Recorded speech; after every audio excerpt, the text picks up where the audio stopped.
manusia bisa menerima sesuatu yang sangat sulit, rahasia, yang menakjubkan dan juga yang membuat orang-orang terpisahkan dari Engkau, dari kasih-Mu, dari kekuatan harapan yang diberikan kepada setiap umat manusia untuk bisa kembali bersekutu dengan Tuhan dan menjadi satu umat yang baru, menjadi umat yang di dalam umat belas kasihan Tuhan, umat penuh dengan rahmat, dan kami percaya bahwa kami mendapatkan itu bukan karena kekuatan kami, pengertian kami, karena tidak mungkin kami bisa menerima Kristus dengan pola pikir kami yang sangat sulit, baik dalam pola pikir monoteisme yang ketat, yang kebablasan, ataupun dalam pemikiran dualisme, dan juga politeisme yang mempengaruhi hampir seluruh kehidupan manusia, dan juga pikiran kami. Tuhan pimpin kami dengan hamba-Mu, Rasul Yohanes, kami belajar sesuatu yang sangat sulit, dan pada zaman sekarang ini menjadi pergumulan, kebingungan, dan juga menjadi satu pertentangan, perpecahan dalam gereja, serta banyak sekali penyimpangan-penyimpangan. Tuhan tolong kami dengan Injil Yohanes, kami melihat Kristus jauh lebih besar daripada apa yang kami lihat dengan secara panca indera.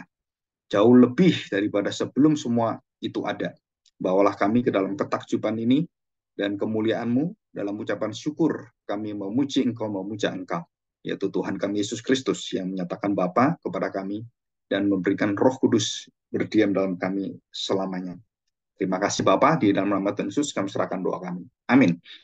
Oke, kita akan masuk satu pertanyaan yang mungkin kemarin saya pikirkan perlu dijawab ya. Pertanyaan itu adalah mengapa kita ini sulit menerima natur Kristus ya, yang kemanusiaan dan keilahian. Dan banyak orang itu sangat nggak mungkin bagi mereka berpikir Allah menjadi manusia itu sangat nggak mungkin. Nah, kenapa itu terjadi? Nah, alasannya adalah sebelum orang-orang itu menerima Kristus, menerima firman Tuhan, ataupun yang tidak menerima juga, mereka memiliki latar belakang. Nah, latar belakang inilah yang menjadikan orang-orang itu sangat sulit menerima Kristus dan menerima Injil dan mendengarkan, percaya, serta ya kalau kita ngomong dengan iman, hanya membuka tangan, membuka hati, kita udah diselamatkan. Sangat mudah sebenarnya. Tetapi waktu kita berpikir ke belakang, kenapa ada orang nggak bisa terima? Sangat sulit menerima. Nah, kita lihat ini. Satu tujuan Yohanes menuliskan Injil Yohanes ini tentang Kristus ini berbeda dengan Matius, Markus, dan Lukas. Ya, kalau Lukas banyak menyoroti Yesus sebagai manusia yang hidup dalam historis, dalam kronos, dalam waktu manusia yang seperti kita jalani dalam sehari-hari. Dan Lukas itu lebih banyak, ya lebih mayoritas itu mengungkapkan Yesus kehidupannya itu sebagai manusia yang betul-betul manusia. Nah, itu Injil Lukas. Dan hubungannya dengan orang-orang, dengan wanita, dengan murid-muridnya, hubungan dengan hal-hal yang berkaitan dengan banyak hal yang sosial dan semuanya, itu Injil Lukas yang memaparkan itu semua. Sedangkan Matius berlatar belakang orang-orang Yahudi dan membawa Kristus itu, Injil Kristus sebagai Injil yang menggenapi kerinduan dari para orang Yahudi. Dan itu menyatakan Yesus itu siapa sebenarnya. Dia dinubuatkan, dia sudah ada dalam kitab Mika, ada di dalam kitab Yesaya dan semuanya. Nah, itu dipaparkan satu persatu. Markus itu lebih para Yesus adalah hamba Allah. Dia seorang hamba. Jadi kalau kita lihat hampir semua mengarah kepada kemanusiaan Kristus ya. Tetapi yang keilahian itu nggak ada yang membukakan. Maka bersyukur. Kenapa? Karena Injil ini 4 kitab. Jadi kitab yang terakhir ini, kitab yang khusus yang menutup seluruh kekurangan-kekurangan yang ada, yang tidak lengkap itu, kemudian ditutup dengan Injil Yohanes. Dan satu kanonisasi itu kan, itu sudah ketetapan Tuhan ya, sangat indah, dan mereka saling berkait dan terjalin erat, dan seperti rajutan gitu, dan mereka tidak terpisahkan. Jadi akhirnya Injil itu satu, yang menceritakan kitab Injil itu 4. Jadi kita ditanya, Injil berapa? Satu. Tidak ada 2 Injil kita. Tidak. Injil itu satu. Injil apa? Injil Yesus Kristus. Ya. Nah, kita lihat tujuan Yohanes itu apa. Nah, saudara perhatikan. Kita membaca Yohanes yang terakhir. Yohanes pasal 20, ayat 30 dan 31. Ini tujuan dia. Ya. Setelah apa? Setelah Thomas mengaku dengan berkata seperti ini, Thomas menjawab dia, "Ia Tuhanku dan Allahku." Jadi Kurias dengan Theos itu menjadi satu, disebutkan di situ. Baru setelah itu dikatakan ayat 30-31, baru itu tujuannya apa setelah pengakuan ini. Jadi itu memang berkaitan, ya, berkaitan sekali. Kata Yesus kepadanya, "Karena engkau telah melihat aku." Nah, kata-kata melihat ini adalah ciri khas Yohanes yang memperlihatkan yang tidak terlihat, yaitu Allah sendiri. Jadi yang melihat, yang tahu saatnya, yang betul-betul bersama-sama dengan Allah, bersama-sama dengan murid-muridnya, bersama-sama dengan wanita-wanita, bersama-sama. Dan itu kalimat-kalimat yang seolah-olah itu menunjukkan kalimat yang sangat-sangat manusiawi, tetapi bisa menerima dan apa ya, kita bisa menerima hadirat Tuhan di situ dengan apa yang ada di dalam daging kita sebagai manusia itu. Dikatakan, "Karena engkau telah melihat aku," perhatikannya ini dikatakan, "karena kamu sudah melihat saya, sudah melihat luka saya dan juga mencucukkan itu, maka engkau percaya." Dan Tuhan tidak melarang, "Oh jangan gitu." Enggak. Itu sesuatu yang berjalan baik dan diterima gitu. Tetapi ada yang lebih baik, yang lebih daripada yang diberikan kepada Filipus, yaitu berbahagialah mereka yang tidak melihat seperti kita, yang tidak membuktikan, yang tidak merasakan, dan juga tidak hidup bersama dengan Tuhan Yesus, dan tidak tahu mujizat-mujizatnya, tidak banyak tahu apa yang dilakukan Tuhan Yesus, hanya kita tahu dari apa? Dari kesaksian hidup, bukan kesaksian mati ya. Kesaksian hidup bukan kesaksian yang bisa menghidupkan orang, bukan. Kesaksian hidup adalah kesaksian tentang seluruh hidup Kristus yang menghidupkan kita. Itu arti kesaksian hidup. Jadi hidup Kristus yang menghidupkan kita. Kenapa kita dihidupkan? Karena kita mati. Kalau kita nggak dihidupkan, kita nggak ngerti Kristus.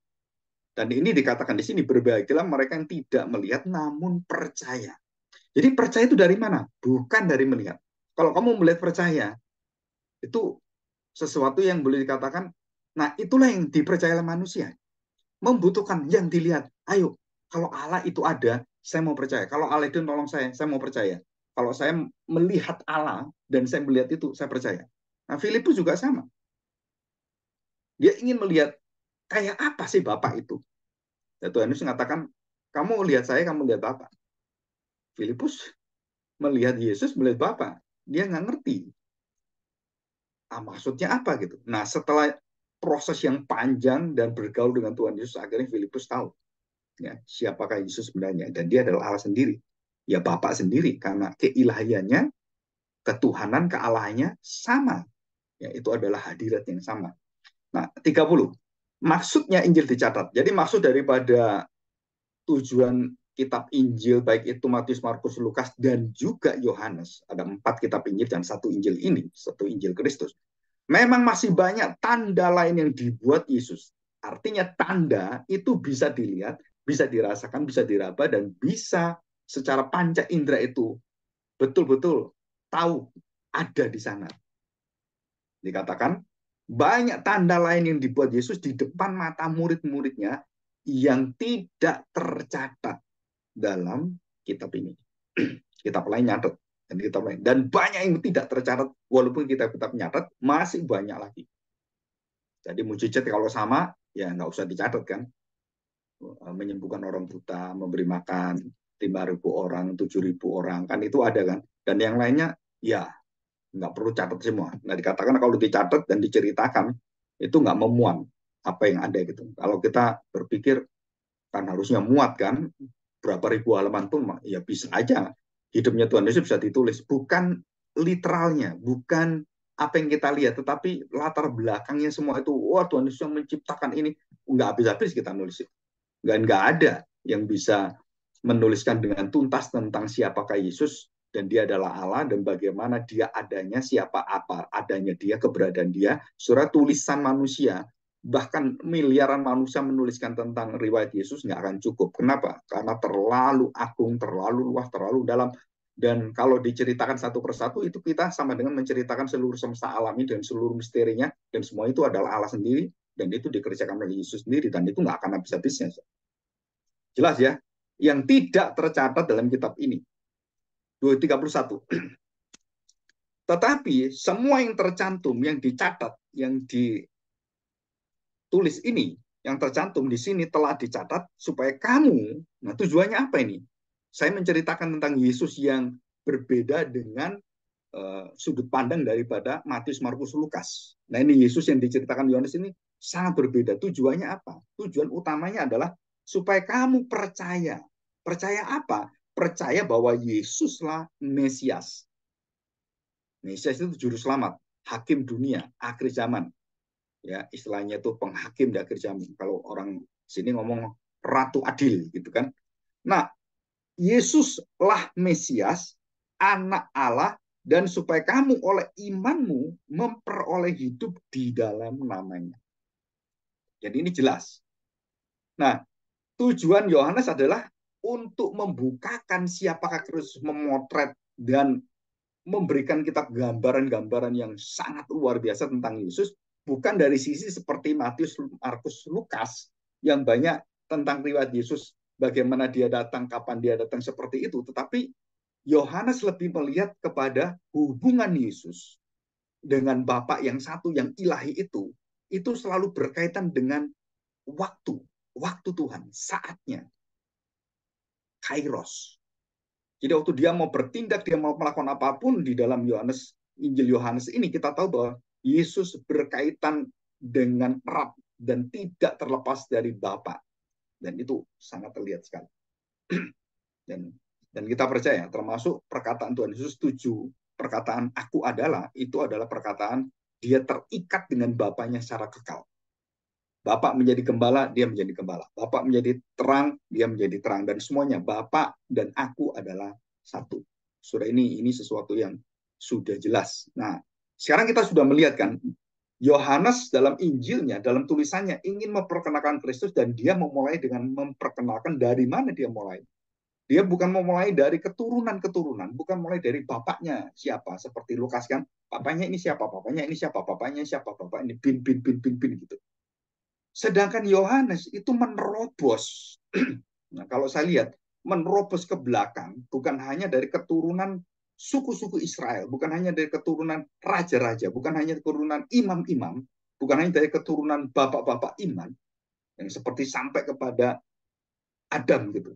Nah, Yohanes ini mempunyai keunikan. Keunikannya apa? Dia menembus jauh Yesus ke belakang layar seluruh kehidupan, dan dia berada pada mulanya. Ya, ini. Nah, sedangkan Yohanes adalah seorang yang dididik sebagai monoteisme. Ya.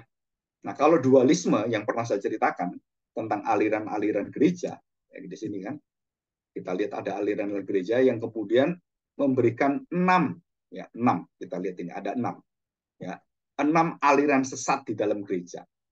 Ebionisme mengakui bahwa Yesus adalah manusia seutuhnya, dia bukan Allah, ini mutlak.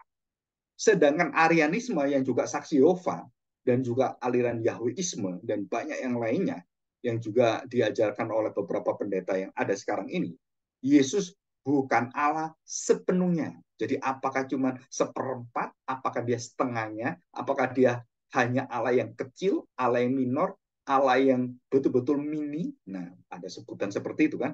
Atau dia adalah, ya bukan Allah seutuhnya. Tadi kan dia manusia seutuhnya, dia bukan Allah. Tapi ini dia manusia, tetapi dia juga Allah. Tapi ya bagian yang kecil. Hanya diberi Allah kealahan yang mungkin sementara, mungkin hanya pada waktu dia hidup, setelah itu ya dia bukan Allah. Jadi dua ajaran ini jelas mengatakan Yesus bukan Allah, ebionisme, arianisme. Ya. Dan itu secara mendasar udah diakui yang mereka ada bukunya semua. Sedangkan yang ketiga adalah Nestorianisme. Percaya Yesus adalah dua person, dua pribadi. Dia Allah dan dia manusia. Jadi ada dua pribadi yang kemudian waktu Yesus melakukan segala sesuatu, ini Allahnya. Segala sesuatu, ini manusianya. Jadi ada dua bergantian. Bagaimana itu? Wah, setelah itu ajarannya ngaco semua. Nestorianis ya.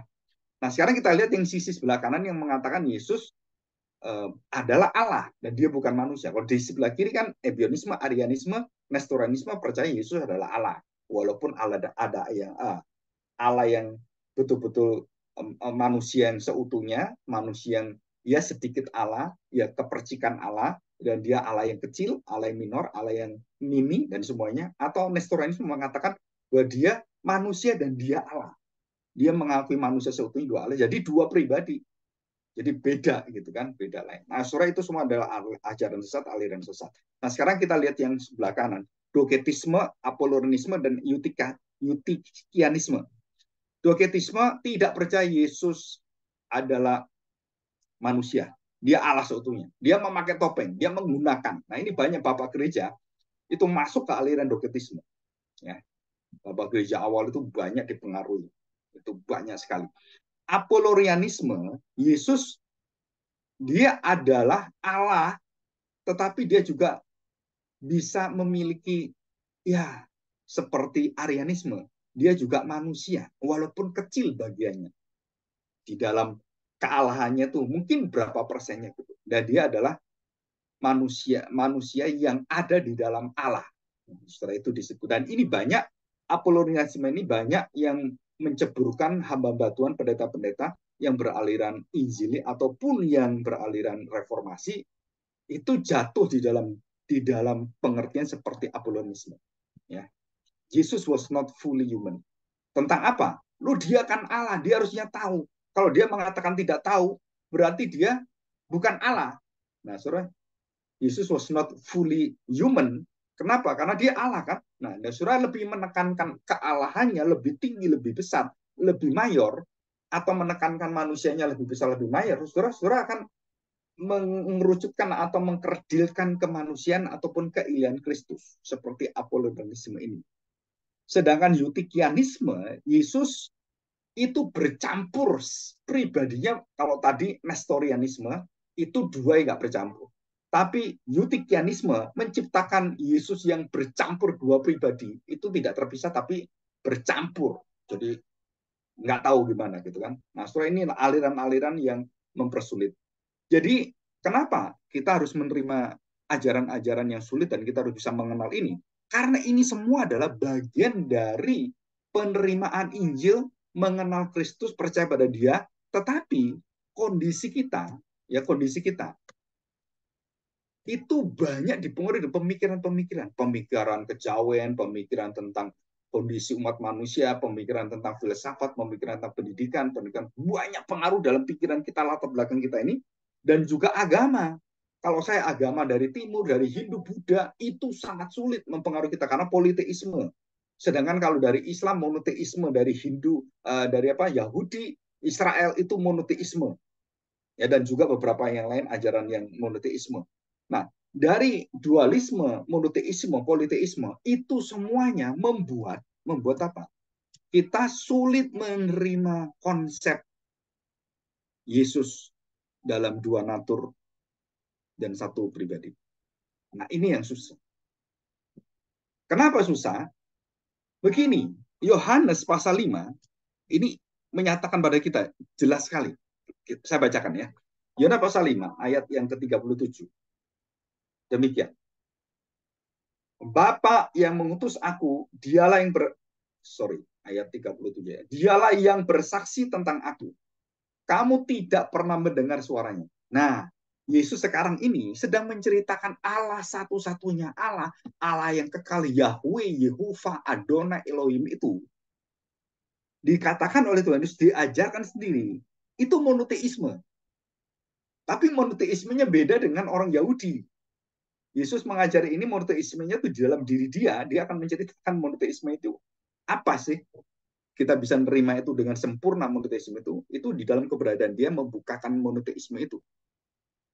Bapa yang mengutus aku, dialah yang bersaksi tentang aku.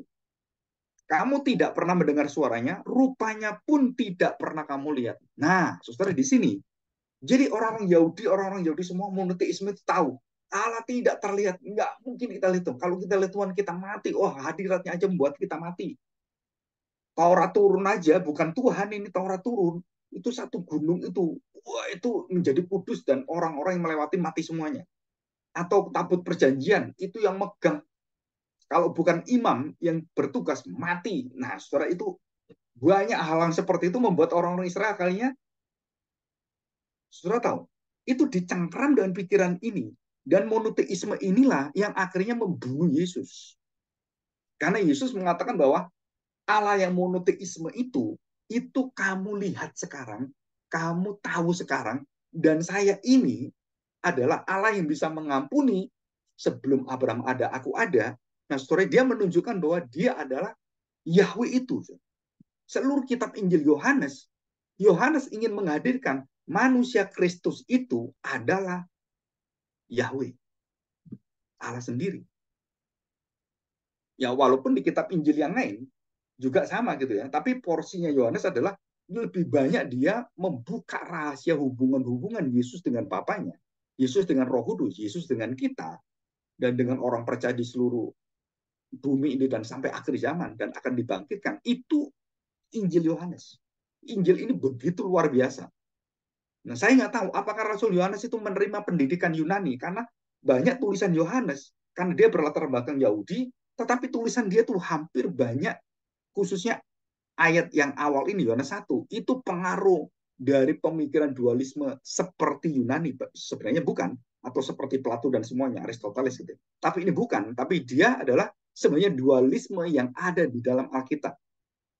Dualisme dalam Alkitab. Ya. Jadi semua dualisme dalam Alkitab pada semua dikuasai oleh Tuhan, bukan seperti yin dan yang atau swastika.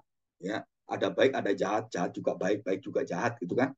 Sebaik-baik orang ada jahatnya, gitu. Nah, saudara, itu adalah semua pengertian itu di dalam Alkitab itu kita bertentangan dengan Alkitab di situ. Jadi tidak terlihat, tidak terjangkau, tidak bisa melihat rupanya, bahkan suaranya pun tidak. Jadi kita ini mengerti bahwa Allah itu begitu asing, begitu beda di luar sana.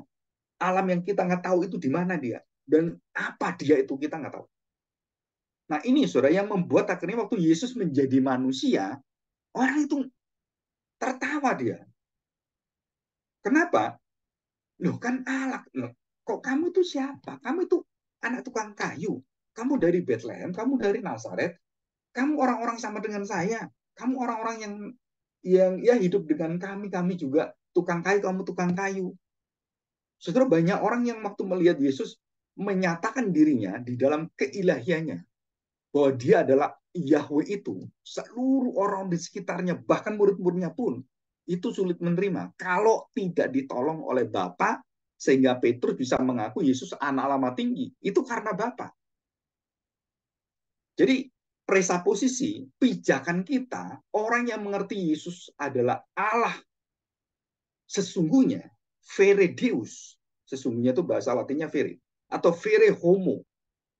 Homo ya, homo itu artinya manusia, atau anthropos gitu. Nah, vere Deus, vere homo. Nah, saudara, vere ada Allah sesungguhnya, dan dia manusia sesungguhnya.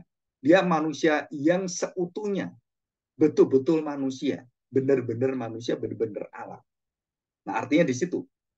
Jadi waktu Yesus menyatakan diri bahwa saya ini adalah benar-benar Allah, dan saya juga manusia ini konsep tidak ada di agama apapun dan tidak ada di aliran apapun dan juga dalam pemikiran siapapun. Dan ini sulit sekali. Sulit sekali kenapa? Yohanes bisa membuka pengetahuan ini dan menuliskan ini karena dia sudah bertemu dengan Yesus dan dia sudah melihat semua dengan matanya, dia menyaksikan dengan tangannya, dia raba dengan seluruh hidupnya, dia bisa rasakan, bisa dengar, bahkan baunya Tuhan Yesus juga bisa dia bau, rambutnya Tuhan Yesus bisa dilihat seberapa panjang, dan semua detail-detail dia sebagai manusia dia bisa lihat. Saudara, itu sangat sulit. Kenapa yang sulit? Karena sudah dicekokin bahwa Allah itu nggak terlihat, Allah itu roh, Allah itu nggak mungkin bisa bersama dengan kita. Nah, sebaliknya, banyak hamba Tuhan yang kebalikan dengan bangsa Israel yang sangat takut dengan Tuhan, yang tidak terlihat, tidak terjamah, tidak terhampiri. Waduh, nggak mungkin orang ke sana, kita akan mati san. Tapi sekarang ini hamba Tuhan pendeta itu pada pamer. Saya bertemu dengan Tuhan Yesus, saya bertemu dengan Bapa, saya bertemu dengan Roh Kudus, saya bertemu dengan malaikat, saya bertemu dengan wah tokoh-tokoh yang ada yang sudah mati gitu. Saudara, saya waktu mendengarkan orang-orang bercerita seperti ini, itu mempertanyakan iman orang-orang seperti ini. Pemimpin-pemimpin hamba Tuhan seperti ini, imannya itu seperti apa sih? Apakah dia nggak ngerti tentang Tuhan Yesus? Jadi saudara, kalau Tuhan mengatakan bahwa aku akan hadir bersama engkau selalu, dan aku selalu menyertai kamu. Artinya saudara, bahwa tubuh Kristus yang manusia itu, saudara perhatikan baik-baik ini. Saya mengajarkan dan memberitahukan seperti ini. Tubuh Kristus yang manusia itu tidak mungkin datang, tidak mungkin datang kalau belum waktunya penghakiman. Dan dia naik ke surga dengan tubuhnya, dia akan kembali datang kedua kali dengan tubuh yang sama ini. Nah, kalau orang berkata, wah saya ketemu Tuhan Yesus, wah saya ketemu Tuhan Yesus di satu tempat di gereja kami berbicara dengan Tuhan Yesus. Dan Tuhan Yesus betul-betul Tuhan Yesus. Saudara, kalau itu dikatakan bahwa Tuhan Yesus itu manusianya, saudara, kita langsung dikatakan sesat. Kalau Tuhan Yesus adalah hadiratnya, juga dikatakan sesat. Kenapa? Karena dia berupa di dalam kuasa ilahinya. Jadi saudara nggak bisa mendeteksi melihat kenapa. Nggak bisa melihat kenapa? Karena tubuh Kristus ada di surga. Dia belum turun. Dan kamu nggak melihat sel tubuhnya. Kalau hadiratnya, berarti kamu hanya bisa melihat dan dengan imanmu seperti Stefanus, seperti Paulus, melihat Kristus, tapi tidak melihat wajah aslinya, tapi dalam kemuliaannya. Saudara, ini jelas sekali. Jadi bukan manusianya, dia manusianya masih di sana. Dia akan datang setelah menghakimi. Dia akan datang. Tapi kemuliaan itu menyatakan dirinya dengan kemuliaan yang luar biasa, keilahiannya, karena dia mengatakan, aku tidak akan meninggalkan orang percaya gereja Tuhan, tubuhku, dan Immanuel. Nah, saudara, itu artinya apa? Bukan dalam kemanusiaannya ini, karena kemanusiaannya itu sudah hadir dalam firman, dan kita bisa baca. Tapi tubuh dia itu ada di surga, dan keilahian dialah yang melingkupi kita semuanya. Itulah keterbatasan di dalam peranan pribadi, kemanusiaan, dan keilahiannya. Jadi Yohanes ini menembus apa yang belum ditembus oleh Matius, Markus, dan Lukas. Apa yang ditembus? Asal-usul Kristus bukan hanya dia anak daripada Yusuf dan Maria, yang adalah keturunan Yehuda dan keturunan dari Imam Lewi. Bukan hanya itu. Dia bukan hanya itu. Dia juga keturunan Raja Daud. Dia juga keturunan daripada Abraham. Dia garisnya sama dengan Rut dan Boas. Dia juga keturunan dari siapa? Keturunan dari Ishak, Yakub, dan semuanya. Dan keturunan dari siapa? Keturunan dari Adam. Dan itu di situ. Tapi Yohanes bukan hanya berhenti melihat itu sampai di sana. Dia menembus bahwa Yesus adalah bukan saja anak Maria, anak Yusuf, anak Daud, anak daripada Abraham, anak daripada Adam, keturunan ya, anak itu arti keturunan, tetapi dia adalah anak Allah, the Son of God. Jadi sama sekali bukan secara literal historis yang dituliskan seperti itu, sir. Walaupun dia ada secara historis ya, karena waktu itu Rasul Yohanes melihat. Tapi dia ingin menunjukkan dia ini adalah Yahweh, dia adalah Theos, Kurios itu.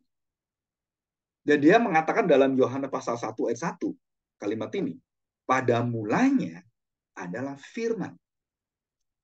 Jadi pada mulanya, kapan itu? Ya nggak ada waktunya, kapan? Waktu Tuhan. Waktu Tuhan itu kekal. Apa waktu Tuhan? Ya Tuhan sendiri yang tahu.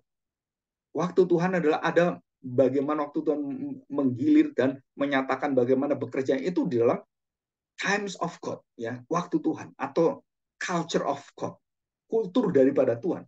Jadi Tuhan seperti kita punya natur juga, dia punya. Nah, di sana kita melihat ada kekuatan yang sudah kita lihat bahwa Allah itu juga memiliki apa yang juga kita miliki. Karena apa? Karena rohnya diberikan pada kita. Kita bisa berpikir masa lalu, masa depan, semuanya. Itu karena Tuhan memberikan pada kita. Dan kita juga diajar berpikir secara hadirat Allah dalam kairos. Nah, surah itu penting sekali. Jadi dikatakan pada mulanya adalah firman. Saudara perhatikan baik-baik. Jadi firman itu siapa? Firman itu adalah Kristus. Dan firman ini adalah firman yang kamu kenal, dikenal nabi-nabi, dikenal oleh semua orang-orang yang didatangi dan menerima firman. Maka datanglah firman Tuhan. Firman Tuhan berbicara, firman Tuhan, hai bangsa Israel, firman Tuhan, dengarkanlah, gitu kan? Nah, setelah itu semua adalah firman. Coba perhatikan ini, firman. Nanti di ayat yang kedua dan ketiga kita akan tahu. Dan itu lebih besar dari itu. Jadi pada mulanya adalah firman. Firman ini yang adalah Kristus. Dan dia adalah firman itu. Firman itu, Kristus itu, asal usulnya bukan cuma dari Adam, bukan cuma dari Abraham, bukan cuma dari dunia ini, atau dari dalam ciptaan dunia ini, bukan. Dia melampaui segala yang ada, dan dia masuk ke dalam dunia yang tak terlihat, dan itu Allah sendiri. Dan dia pada mulanya adalah firman. Kapan firman itu ada? Kekal. Keberadaannya kekal. Dia nggak ada waktunya. Pada mulanya itu artinya tidak berwaktu dan tidak berawal, tidak berakhir sebenarnya. Pada mulanya. Kapan itu? Itu keberadaan Tuhan, waktu Tuhan. Pada mulanya adalah firman. Jadi keberadaan Yesus dijelaskan oleh Yohanes bahwa dia bukan hanya anak Maria Yusuf, bukan hanya anak daripada Abraham, Daud, atau anak dari Adam. Dia adalah anak Allah sendiri. Karena dia asalnya, waktunya, keberadaannya itu kekal pada mulanya. Nah, saudara, kita jelaskan. Jadi Yesus bukan hanya manusia, dia adalah Allah sendiri. Jadi kitab Injil Yohanes ini pertama-tama Injil yang langsung menunjukkan Yesus adalah Allah, adalah Injil Yohanes. Tapi ketiga Injil, Yesus adalah manusia seperti kita. Jadi mereka mendeskripsikan, menggambarkan, dan menceritakan Yesus adalah manusia yang tinggal bersama dengan kita. Yohanes, Yesus bukan hanya tinggal bersama dengan kita, dia juga tinggal bersama dengan Allah. Dia berada bersama dengan Allah. Nah, ayat yang kedua, firman itu bersama-sama dengan Allah. Saudara perhatikan ya, pada mulanya firman. Firman ini berada dalam pada mulanya, kekal. Dan firman ini dikatakan, firman itu bersama-sama dengan Allah. Nah, saudara perhatikan ya, dia ada kekal, tapi juga ada yang kekal, yaitu Allah. Bersama-sama dengan Allah. Jadi firman dan Allah itu beda. Saudara perhatikan, firman dan Allah berbeda. Ini pribadinya berbeda. Dengan Roh Kudus berbeda. Ya, saudara perhatikan ya. Jadi ini ada 3 pribadi, yang kita lihat adalah 2 pribadi. Kita lihat ini kan. Allah, Yahweh, yang juga disebut Bapa dan juga Roh Kudus itu, dan Yesus yang firman. Dan firman dengan Yahweh asalnya sama, adanya sama, keberadaan sama, dan dia juga memiliki semua yang sama, bersama-sama. Surah kalimat bersama-sama itu kalau kita lihat, ya, kalimat bersama-sama itu kalau kita lihat, nah di sini ya, perhatikan. Oh ya, ini belum saya copy. Nah, bersama-sama itu artinya apa? Bahwa ada 2 pribadi yang berkaitan bersama-sama. Bapa dan Yesus, Allah dan Yesus itu pribadi yang berbeda. Tapi 2 pribadi ini sama asal-usulnya, keberadaan semuanya. Nah, yang pasal pertama, ayat pertama yang C, yang kita baca hari ini, yang sebentar lagi saya baca, menunjukkan tentang identitas yang sama. Ini pribadinya kan berbeda, bersama-sama. Yesus, firman, bersama-sama dengan Allah. Nah, yang C, saya ulang ya, pada mulanya adalah firman. Firman itu bersama-sama dengan Allah, dan firman itu, jadi bukan yang lain ya, firman itu yang sudah dikenal oleh Yohanes, dikenal semua gereja dan murid-muridnya. Firman itu adalah Allah. Pribadinya berbeda, bersama-sama dengan Allah. Oh, ini Allah, Yesus, beda pribadi. Dan di ayat yang C, ayat yang ketiga, pasal 1 yang ketiga, bagian ketiga, firman itu adalah Allah. Loh, firman itu ya Allah. Dia Allah, pribadinya berbeda. Allah satu, pribadinya berbeda. Nah, itu disebut sebagai ekal, tunggal, esa. Keilahian. Jadi 1C menyatakan keilahian Kristus bersama dengan Bapa dan Roh Kudus adalah Allah. Dan bersama-sama pada yang B, 1B, berbeda pribadinya. Dan keberadaannya sama. Jadi Yesus yang ditulis oleh Yohanes ditunjukkan bahwa dia adalah Allah sendiri, dia pribadi yang berbeda dengan Bapa, dan seluruh asal-usul semuanya dia adalah ilahi. Jelas, ya. Jadi dikatakan, saudara perhatikan. Jadi Yohanes ini menelusuri asal-usul Tuhan Yesus yang jauh lebih daripada yang kita lihat dan menembus alam kekekalan, dan dia melihat itu dan dia tuliskan. Nih, jadi dia adalah Allah. Dari keberadaannya, dari kebersamaannya, dia pribadi yang berbeda. Jadi jelas, saudara. Jadi kepribadian yang berbeda, keilahiannya sama. Aku dan Bapa satu. Itu keilahian. Bapak mengutus aku, anak menaatinya. Itu pribadi. Jadi saudara jangan kacau dengan apa? Oh Pak, pribadi itu ilahi enggak? Dikatakan, ya ilahi. Bapak pribadi ya? Ya ilahi. Oh pribadinya itu ilahi. Kenapa berbeda Pak? Ya karena Alkitab mengajarkan bahwa ilahi itu satu. Allah yang satu. Tetapi dia memiliki dua pribadi. Loh Pak, saya nggak bisa ngerti. Ya nggak mungkin bisa ngerti. Kenapa nggak bisa ngerti? Karena yang bisa mengerti adalah mereka yang melihat Yesus dan percaya akan perkataan dia, dan apa yang dikatakan dia percaya, maka kamu selamat. Nah, saudara perhatikan. Jadi kalau ada orang menolak Kristus, menolak mengetahui Bapa, menolak bahwa dia bukan Allah 100%, hanya Allah, hanya manusia, setengah Allah, setengah manusia, atau Allah ya memakai manusia, manusia yang dipakai oleh Allah, manusia menjadi Allah gitu kan, diputar-putar seperti itu, salah semuanya. Saudara-saudara tidak akan bisa menerima Yesus dan tidak akan menerima hidup yang kekal. Jadi betapa menyedihkan jika umat Tuhan, gereja Tuhan, jemaat Tuhan tidak mengenal Kristus yang ada dalam Alkitab. Kenapa nggak mengenal Kristus? Saudara, itu kesedihan saya yang paling dalam. Selama saya menjadi hamba Tuhan, satu kesedihan. Bahkan kalau ada hamba Tuhan yang saya bawakan tentang Kristus sebagai pusat daripada seluruh hidup sejagat semesta, apapun yang ada, itu berada dan di dalam seluruh arusnya, di dalam permulaan dan akhirnya di dalam Kristus. Saudara, dan saya menceritakan itu. Saudara, pada semua menolak. Kenapa? Karena tidak ada yang mengajarkan. Gereja-gereja tidak pernah serius mengajarkan Yesus itu siapa, apa dia. Dan semuanya hanya mengajarkan hal yang bersifat moralitas, etika. Ya, kalau kamu jadi orang Kristen, ya jangan kamu berpikir yang aneh-aneh.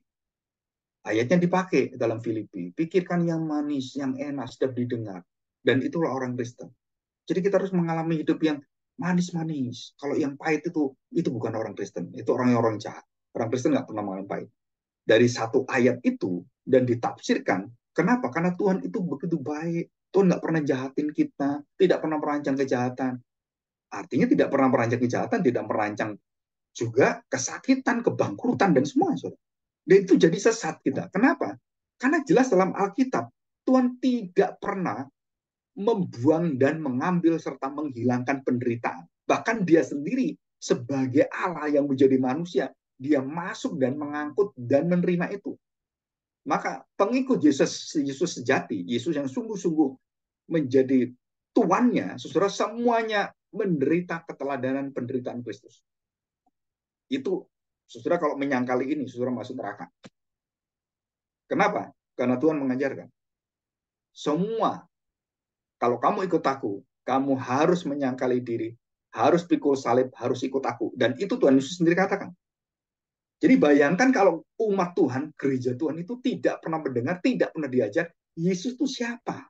Dan mereka kemudian mengenalnya dari para pemimpin yang cuman diperkosa gitu ya, yang cuman difragmentasi, diambil bagian-bagian aja.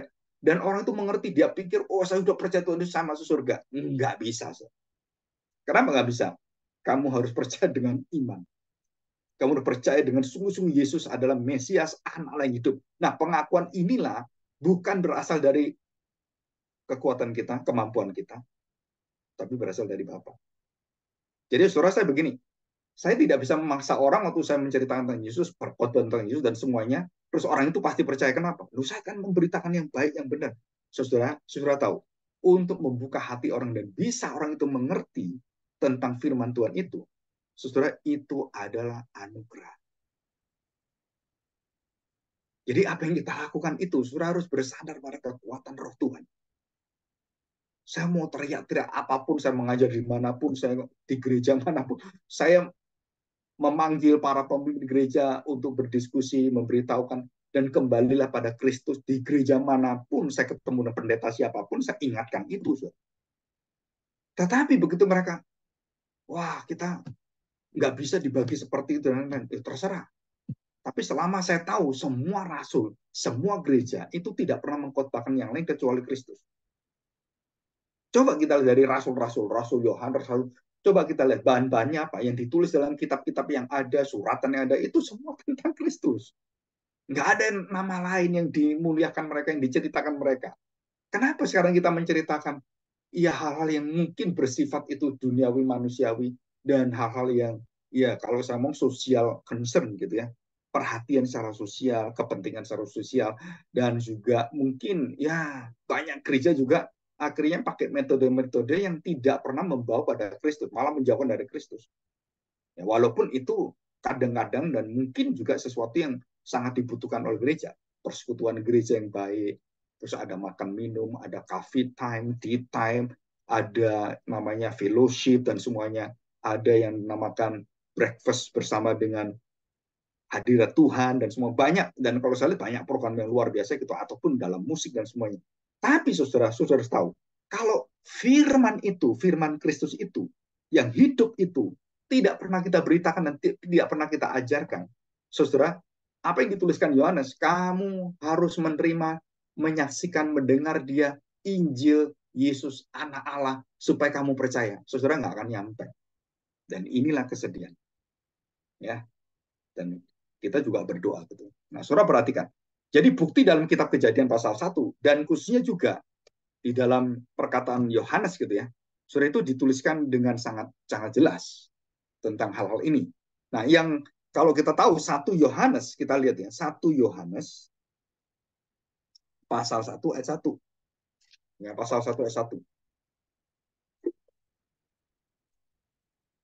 Perhatikan, kesaksian rasul tentang firman hidup. Nah, ini diperlebar ya, dijabarkan. Yohanes pasal 1 ayat 1 terus itu diulang Yohanes suratan Yohanes 1 pasal 1 ayat 1 dan selanjutnya. Perhatikan. Ini kata-kata dia ya. Yesus yang tadi diceritakan di dalam Injil Yohanes itu Yesus yang pada mulanya kekal dan semuanya. Tapi dalam suratan Yohanes menuliskan ini dan dia menekankan tentang keberadaan kemanusiaan Kristus. Ini saudara.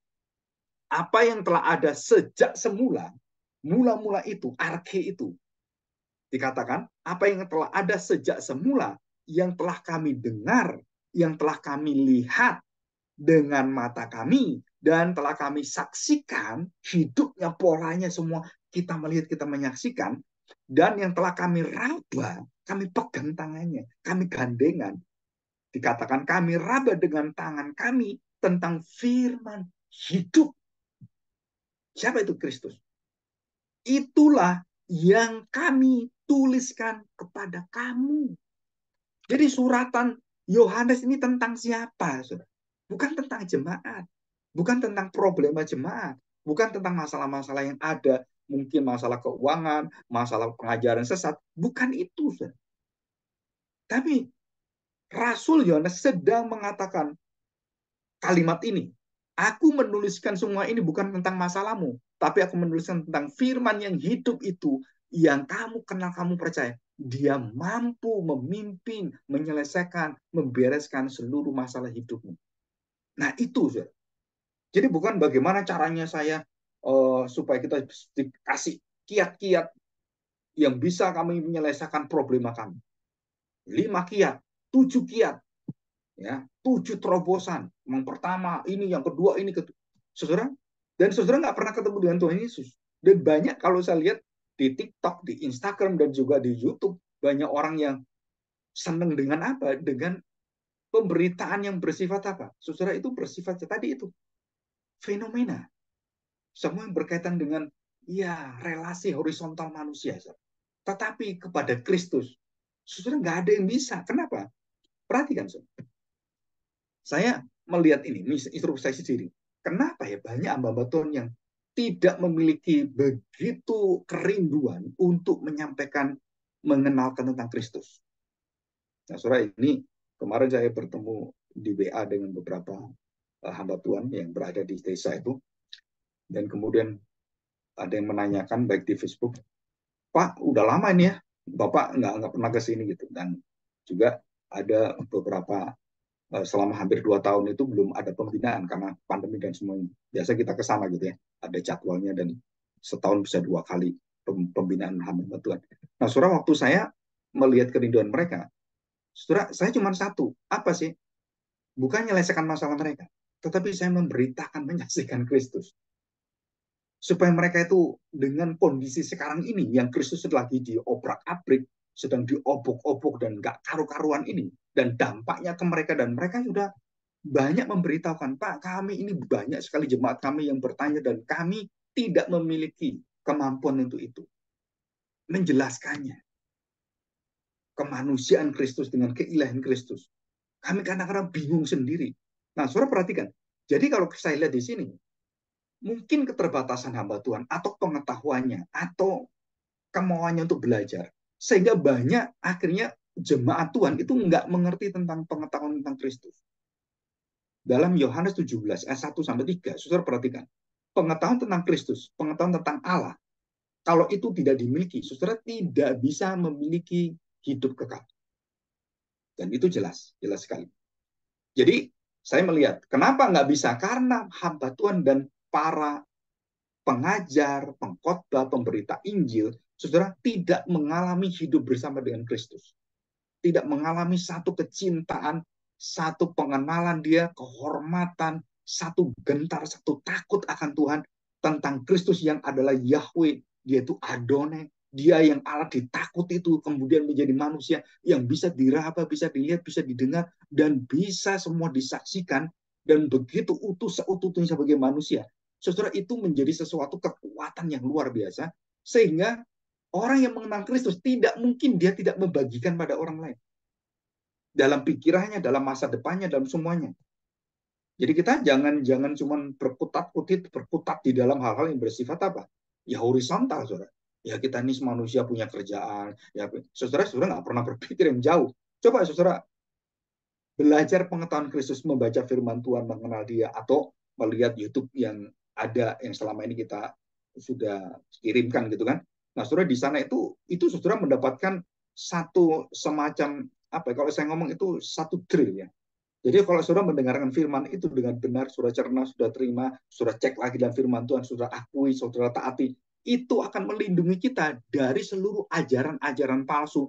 Begitu ke kita, dia otomatis tahu, oh ini nggak benar, oh ini nggak sah, ini nggak sesuai, firman Tuhannya begini, oh ini nggak bisa. Langsung otomatis, kenapa? Karena kita memiliki kekuatan untuk memberitakan dan kekuatan untuk mempertahankan tentang Kristus, tentang firman itu yang hidup.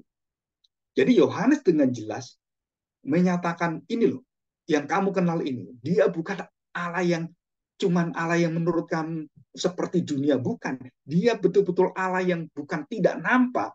Yang tidak nampak itu sekarang menjadi Allah yang nampak. Kok bisa nampak? Dia menjadi manusia. Di situ, ya. Perhatikan ayat 2. Ya, hidup itu telah dinyatakan dan kami telah melihatnya dan sekarang kami bersaksi dan memberitakan kepada kamu tentang Yesus yang adalah hidup kekal, yang ada bersama-sama dengan Bapa. Nah, diulangi kan, bersama-sama dengan Bapa dan yang telah dinyatakan oleh Bapa kepada kami. Apa yang kami lihat dan apa yang kami telah dengar itu kami beritakan. Terus sudah beritakan, tadi beritakan ayat 1. Dan ayat yang selanjutnya juga menyatakan tentang Yesus siapa. Jadi memberitakan kesaksian, memberitakan, menyaksikan. Apa yang telah kami lihat, yang telah kami dengar itu kami beritakan kepada kamu juga, supaya kamu pun beroleh persekutuan dengan kami, dikatakan. Dan persekutuan kami adalah persekutuan dengan Bapa dan dengan anaknya, Yesus Kristus. Dan semuanya ini kami tuliskan kepada kamu, supaya sukacita kami sempurna. Apa yang menjadi sukacita sempurna, saudara? Setiap hamba Tuhan pengkhotbah, apa sukacita sempurna? Waduh, jemaat saya ini akhirnya bisa kerja. Oh, ini akhirnya kawin. Oh, ini akhirnya mendapatkan kedudukan bagus. Bukan itu, saudara. Itu sukacita karena kita hidup sebagai manusia. Tapi sukacita yang kekal itu adalah, saudara, jika jemaat sesama kita, anak kita mengenal Kristus dan betul-betul mengenal Kristus yang benar, yang membawa hidup yang kekal. Wah, saudara, dikatakan, supaya sukacita kami sempurna utuh. Itu sukacita tertinggi. Bahkan di surga pun, waktu orang berdosa percaya kepada Kristus, surga pun penuh sukacita. Ya. Dan inilah Rasul Yohanes yang kita pelajari, yang kita bersyukur kita bisa mengenal ini. Dan saudara, ada perkataan yang lain yang menunjukkan Yesus itu siapa. Yang banyak ditentang oleh orang-orang itu adalah, saudara perhatikan, Yohanes mengatakan, ya ini, Yohanes pasal 1 ayat 1. Ini jarang dipakai ayat ini, saudara. Yohanes pasal 1 ayat yang ke-14. Ya, perhatikan, saudara. Firman itu telah menjadi manusia dan diam di antara kita. Nah, saudara perhatikan ya. Tadi kan dikatakan, firman pada mulanya adalah firman. Firman itu bersama-sama dengan Allah. Diam bersama dengan Allah. Dan firman itu adalah Allah. Nah, firman yang diam bersama Allah di dalam waktu yang kekal, dan dia adalah Allah. Sekarang ini dikatakan Yohanes, firman itu telah menjadi manusia dan diam, bukan dengan Bapa saja, tapi diam bersama dengan kita, diam di antara kita, dan kita telah melihat kemuliaannya, yaitu kemuliaan diberikan kepadanya sebagai anak tunggal Bapa, penuh kasih karunia dan kebenaran. Jadi sekarang ini, yang tidak terlihat itu Allah yang tidak terlihat, yang bersama dengan firman, yang bersama dengan firman, yang ada, dan firman itu adalah Allah. Dan Allah ini bukan firman ini secara pribadinya, itu sekarang tinggal diam di antara kita. Diam di antara kita. Diam di antara suku bangsa Israel. Diam di antara 12 suku Israel. Diam di antara anak-anak Yakub. Diam di antara anak-anak Abraham, Ishak. Ya. Kemudian di situ ada Yakub dan Esau. Dan semua anak-anak yang semua di bawah. Dan dia diam di antara. Diam di antara Nuh, di Bahtera. Diam bersama dengan Adam dan Hawa waktu jatuh dalam dosa. Berupa apa? Dia diam dengan Adam dan Hawa. Dia bersama dengan Adam dan Hawa, bersama-sama kekal bersama dengan Bapa, bersama-sama di dalam kekekalan bersama-sama dengan kita, saudara. Dengan Adam, dengan Hawa. Kenapa? Karena mereka memakai baju yang diambil dari kulit binatang yang dibunuh oleh Tuhan dan sudah disembelih oleh Tuhan, diambil kulitnya dan dipakaikan pada Adam dan Hawa. Aku ada diam di antara kamu, bersama dengan kamu. Jadi Immanuel ini itu masuk, kenapa Allah yang tanda petik yang manusia ini kok bisa diam bersama semua manusia sampai Adam, Tuhan bersama dengan mereka sampai 40 tahun Tuhan diam bersama dengan mereka. Surah apa itu? Menunjukkan dia bukan hanya manusia terbatas, tapi dia adalah Allah sebelum semua ada. Di sini, saudara. Dan ayat 15, perhatikan, saudara. Yohanes memberi kesaksian tentang dia dan berseru, katanya, inilah dia. Jadi bukan saya juru selamat. Ini loh dia yang kumaksudkan. Ya, ketika aku berkata, kemudian daripadaku akan datang dia. Kalimat ini, cuma bahasa Indonesianya diganti. Dikatakan di sini, kemudian daripadaku akan datang dia, firman itu, Yesus itu, yang telah mendahului aku, sebab dia ada, telah ada, sudah ada sebelum aku. Dan ini diulangi sebelum Filipus tahu Tuhan Yesus. Yesus tahu tuh Filipus. Sebelum Abraham ada, aku ada. Sebelum Musa ada, aku ada. Sebelum Yesaya ada, aku ada. Nah, saudara. Dan bukan hanya ada. Bukan hanya ada. Abraham itu melihat saya. Musa itu melihat saya. Nuh itu melihat saya. Abraham melihat saya. Daud melihat saya. Salomo melihat saya.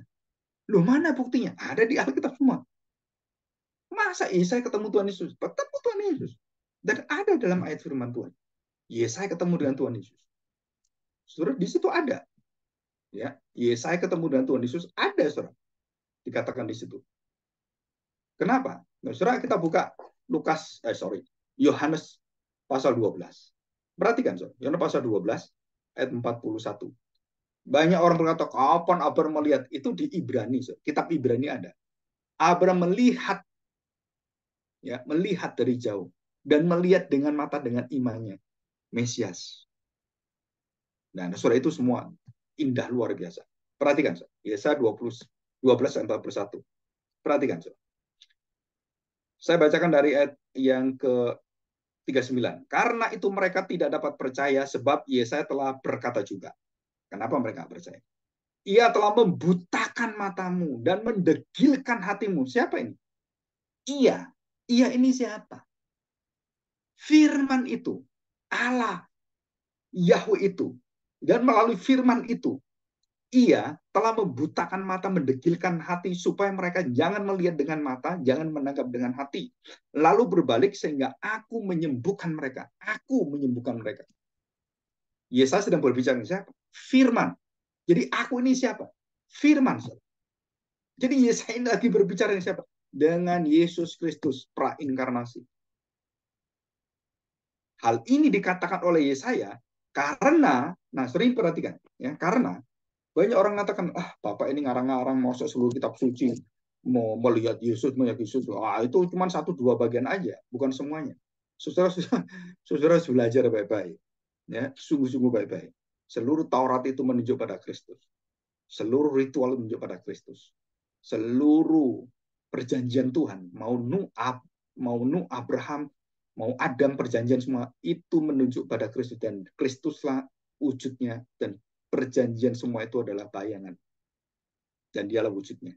Nah ini, Yesaya ini, ya, jarang orang tahu ayat ini, bahwa Yesaya bertemu dengan Tuhan Yesus. Bukan cuma bertemu, mengenal, tahu, saudara.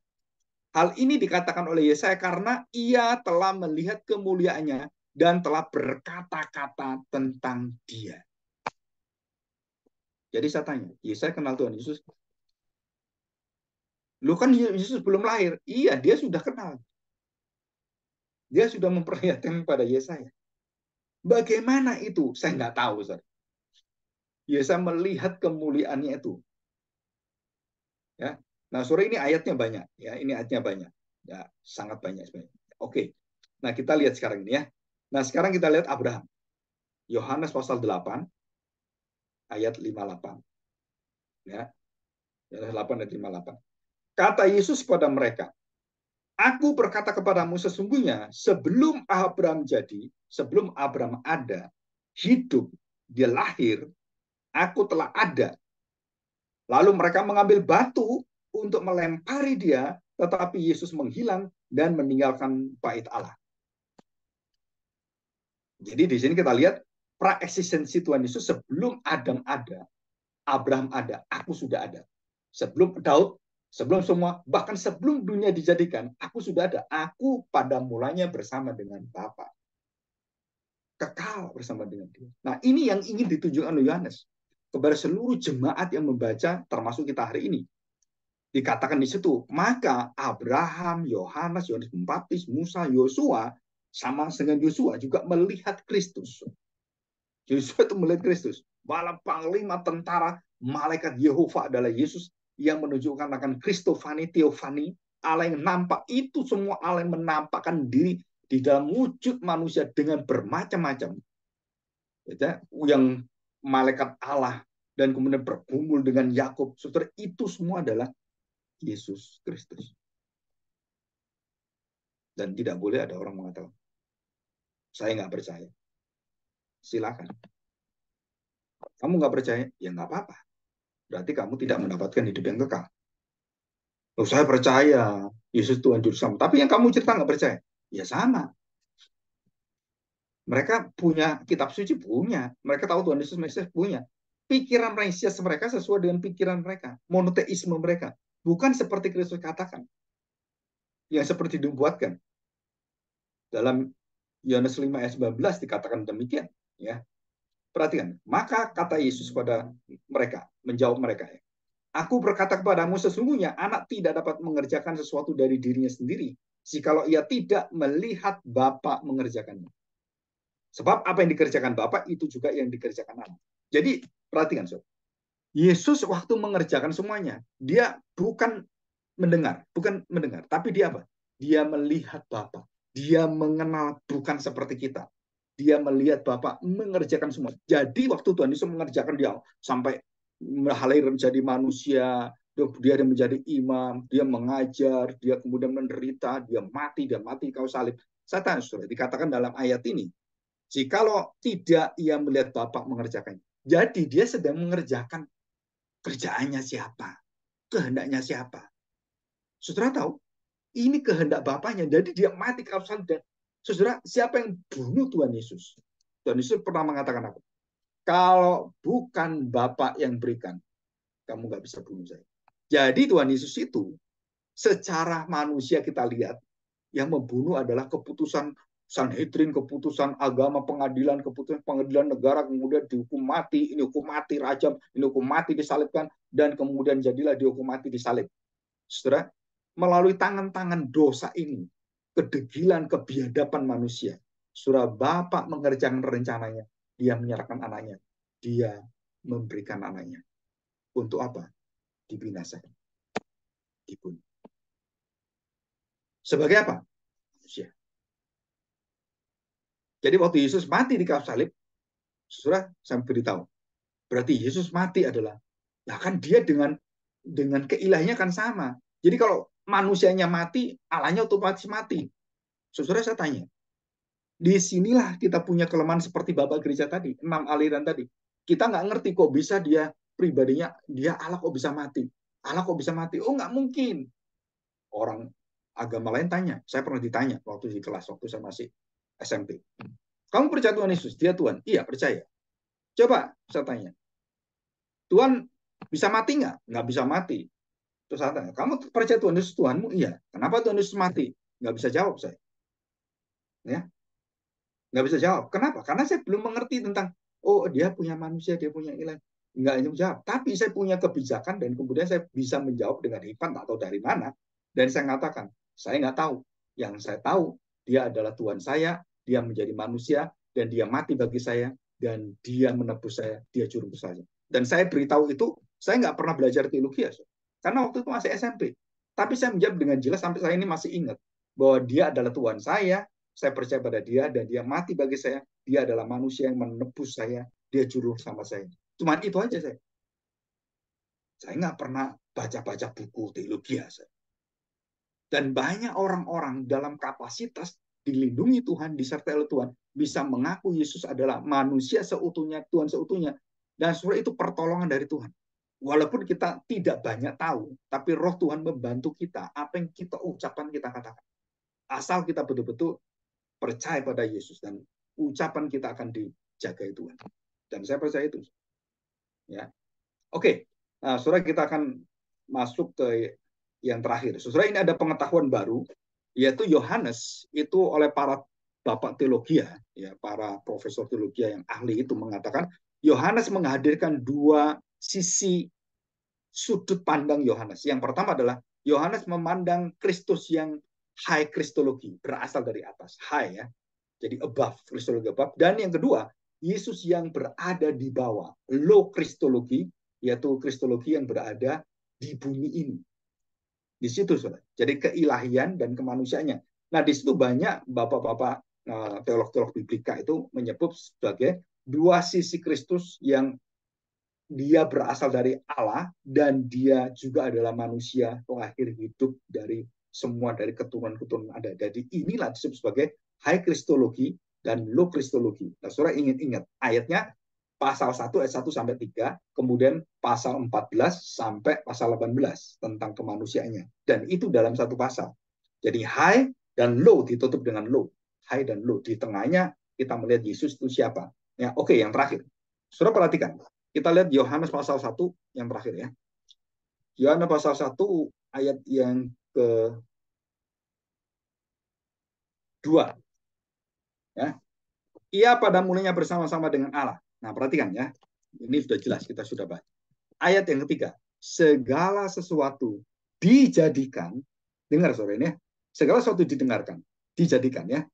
Coba kita lihat. Segala sesuatu dijadikan oleh Dia. Nah, saudara. Apa itu segala sesuatu? Apapun yang kita nggak tahu pun dijadikan oleh Dia. Dunia malaikat, semua malaikat-malaikat itu diciptakan oleh Dia. Dijadikan segala sesuatu. Dijadikan oleh Dia. Dan bagaimana dia menjadikan? Kita nggak tahu malaikat dijadikan itu kan hari pertama, dua, ketiga kan itu malaikat tuh udah jadi. Nah malaikat hari keberapa? Itu harinya Tuhan. Nggak tahu kita kapan diciptakan. Di dalam kekekalan tuh, wah kita rahasia semua. Tapi kita tahu bahwa itu semua dijadikan, dilakukan, dan diperintahkan, dan semua oleh Yesus Kristus. Firman. Nah, saudara kita langsung membuka pikiran kita. Kenapa kita paling, saya paling bersyukur jika saudara bisa menangkap ini, pengetahuan Kristus dan bawa hidup kekal pada saudara. Apa itu? Nah, ini saya ceritakan, saudara.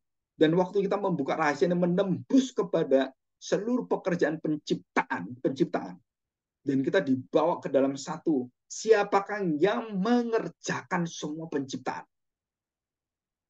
Siapakah? Segala sesuatu dijadikan oleh dia, dan tanpa dia tidak ada sesuatu pun yang telah jadi dari segala yang telah dijadikan. Saudara, mulai semesta alam, dan kemudian Tuhan mengatakan, jadilah terang. Hari pertama, jadilah terang. Saya tanya, siapa yang ngomong itu? Saya tanya, siapa yang ngomong? Jadilah terang. Sampai hari ketujuh, hari Sabat. Siapa yang mengerjakan ini semua? Dia bukan hanya berbicara, tapi dia juga mengeksekusi, dia menjadikan yang tidak ada menjadi ada. Jadilah manusia. Marilah kita. Nah, waktu disebut marilah kita, berarti bukan hanya Allah satu pribadi. Tiga pribadi itu bersama-sama. Waktu menciptakan semesta alam, Yesus menciptakan hari pertama, kedua, dan waktu menciptakan manusia, saudara perhatikan, Kristus, Yesus yang firman itu, yang menciptakan sesuatu itu bersama-sama dengan Bapa dan Roh Kudus. Dan baru menciptakan manusia. Dan rupanya pun seperti kita. Bukan seperti hanya Tuhan Yesus, tapi seperti kita. Serupa dengan gambar kita. Nah, saudara di situ. Jadi rupa kita ini seperti apa? Seperti Allah yang ada di dalam tiga pribadi itu. Seperti Allah, seperti kita yang adalah Allah. Mirip seperti Allah. Dan waktu diciptakan itu, saudara tahu. Jadi waktu Kristus menciptakan hari pertama, kedua, dan kemudian hari yang keenam, terus marilah kita. Hari pertama nggak pakai marilah kita. Yesus sendiri. Tapi begitu manusia, dia langsung bersama dengan Bapa dan Roh Kudus. Marilah kita. Nah, saudara perhatikan ya. Jadi kalau kita lihat, Yohanes ini sedang membuka satu rahasia yang mungkin kitab-kitab lain masih begitu tertutup gitu kan. Tapi Yohanes membukakan. Nah, lihat ini. Semua kejadian semua yang ada ini diciptakan dari yang tidak ada menjadi ada itu semua adalah firman yang menciptakan bersama dengan Allah, karena dia adalah Allah. Nah, saudara, jadi semua pembicaraan Musa ketemu dengan Allah di semak belukar, dan dikatakan dalam firman Tuhan tadi kan, tidak ada seorang pun yang melihat aku, tidak ada seorang pun yang mendengarkan aku. Jadi yang ngomong dengan Musa, yang nampak dengan Musa, siapa? Yesus. Yang prainkarnasinya, teofaninya, kristofaninya, itu menampakkan diri. Dan waktu Taurat itu datang, dan kemudian tangan Tuhan mengerjakan hukum Taurat, dan mengukir itu, siapa yang kerjakan? Dari awal sampai akhir zaman. Yang kerjakan adalah Sang Anak. Ya, kita tutup dengan Matius 28. Nah, baru kita nyambung di sini. Ayat ini begitu indah. Tapi biasanya hanya dipakai untuk misi. Padahal itu bukan untuk misi ayat ini. Ini ayat adalah ayat kekekalan yang membawa hidup kekal. Apa itu? Perhatikan. Matius 28 ayat 16. Ya.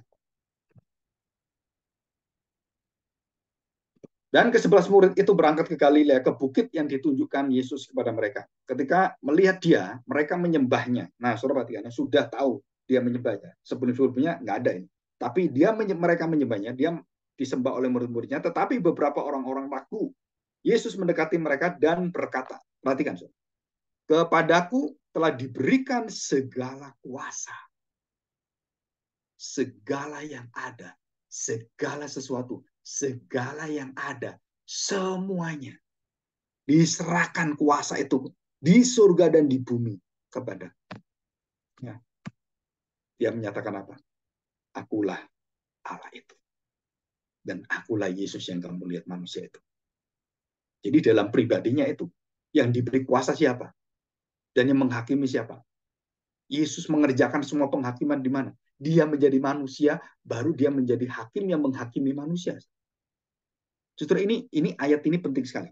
Menjadi manusia, menghakimi manusia yang menghakimi manusia. Dan waktu Yesus menghakimi manusia, kenapa dia menghakimi manusia? Karena yang boleh menghakimi manusia yang sesuai dengan seluruh standar yang ada adalah manusia. Tapi kalau yang menghakimi Allah, semua manusia mati. Tapi kalau menghakimi Kristus, ada kesempatan, ada belas kasihan, dan kamu akan mendapatkan keselamatan. Dan itulah kunci dari ayat ini. Segala kuasa diberikan kepadaku, baik yang di surga ataupun yang di bumi. Jadi seluruh yang ada sekarang ini, Pak Jokowi, Joe Biden, Hamas, terus kemudian Netanyahu, pemimpin daripada negara-negara yang bertempar, yang sekarang lagi bom-boman itu kan, saudara, segala kuasa di tanganku. Dan semua bergerak seperti itu. Tuhan ingin menunjukkan apa?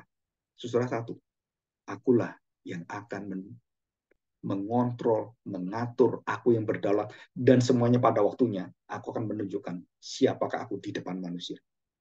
Dan semuanya sedang memperkenalkan Kristus. Seluruh kejadian ini, saudara, bukan cuma menakutkan kita, enggak. Kita sedang mengenal siapakah Allah yang berdaulat, yang mengatur segala sesuatu, dan kita ingin semua orang mengenal dia. Dan itulah, saudara. Saya rencana mau bikin beberapa cuplikan video yang kecil-kecil untuk mengingatkan hal-hal penting berkaitan dengan hal-hal yang ada di kondisi manusia. Ya, oke, hari ini kita bersyukur kita mengenal akan pengertian pengetahuan tentang Kristus yang membawa kita hidup dalam kekekalan. Terima kasih. Mari kita berdoa.